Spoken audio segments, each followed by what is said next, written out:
പാലക്കാടാണ് തെരഞ്ഞെടുപ്പ്. നാളിതുവരെ കാണാത്ത ടിസ്റ്റുകളുള്ള തെരഞ്ഞെടുപ്പ്. നിശബ്ദ പ്രചരണ ദിവസം ഒടുക്കത്തടവുമായി ഇടതുമുന്നണി രംഗത്ത്. അവസാന ലാപ്പിൽ സന്ദീപ് വാര്യറാണ് ഇടതിൻ്റെ നാവായി ആയുധമായി മാറുന്നത്. ഇതെങ്ങനെയെന്നല്ലേ?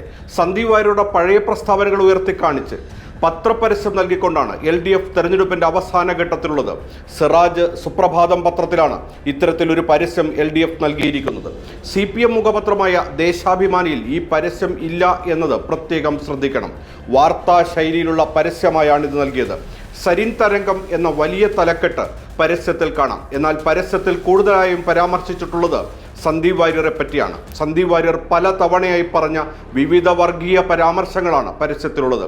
കാശ്മീരികളുടെ കൂട്ടക്കൊലയ്ക്കുള്ള ആഹ്വാനം, CAA കേരളത്തിൽ നടപ്പാക്കുമെന്ന് പറഞ്ഞുള്ള പോസ്റ്റുകൾ, ഗാന്ധിവധം തുടങ്ങിയ വിഷയങ്ങളെപ്പറ്റിയുള്ള പരാമർശങ്ങളാണ് പരസ്യത്തിൽ നിറഞ്ഞുകിടക്കുന്നത്.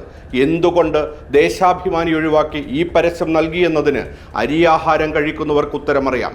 കോൺഗ്രസ് നേതാവായിരുന്ന ഡോക്ടർ P. സരിൻ ഇടതു സ്ഥാനാർത്ഥിയായത് BJP മുഖമായിരുന്ന സന്ദീപ് വാര്യർ കോൺഗ്രസിലെത്തിയതുൾപ്പെടെ പാലക്കാട് കണ്ടു.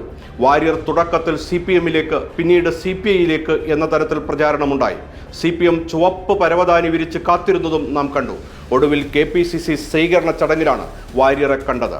കളികൾ പലതായി മാറിയ പാലക്കാട് ക്ഷീരമുള്ള ഒരു അകിടിൻ ചുവട്ടിലും ചോര തന്നെ കൊതുകിന് കൗതുകം എന്ന ചൊല്ലാണ് ഓർമ്മപ്പെടുത്തുന്നത്. എന്തുകൊണ്ടാണിത്?